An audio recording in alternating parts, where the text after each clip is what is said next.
Ministre de l'économie et des finances 2013-2015, c'était sous le premier mandat de feu Ibrahim Boubacar Keïta, président du Mali.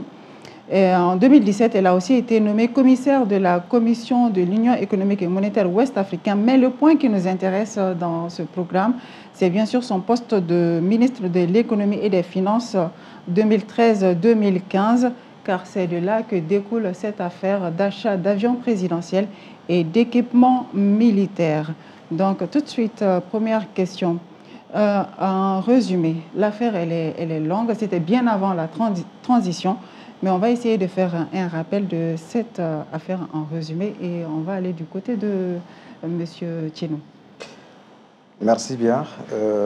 L'affaire qui vient de voir son épilogue le 8 juillet dernier a quand même retenu beaucoup l'attention des Maliens, y compris même au niveau international, parce que c'était un dossier qui ne dépendait pas seulement que du bon vouloir du Mali, parce que il faut savoir qu'en 2014, avec l'acquisition de l'aéronef présidentiel et des équipements militaires, donc des soupçons de surfacturation et de détournement ont été décelés à la suite des rapports internes, à savoir la Cour des comptes, le vérificateur général, y compris la banque, je crois bien sur le Fonds monétaire international et d'autres partenaires qui sont des partenaires financiers, qui étaient des partenaires financiers à l'époque, ont eu un droit de regard également sur le déroulement de l'achat de ces appareils, de ces équipements. Et c'est là,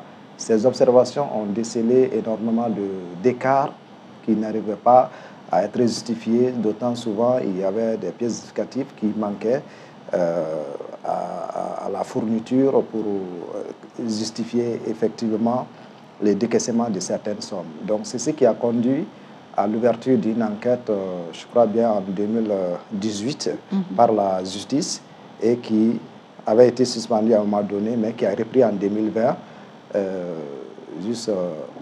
Et nous avons continué avec des interpellations. Malheureusement, l'ancien Premier ministre Soumaïla Maïga a été interpellé en son temps et qui est malheureusement décédé en prison. On arrivera à ce point, oui. Voilà, ça a été une série de faits qui ont été reprochés à des acteurs clés de l'époque, dont la justification n'arrivait pas à convaincre les autorités judiciaires, y compris même nos partenaires au niveau international. D'accord.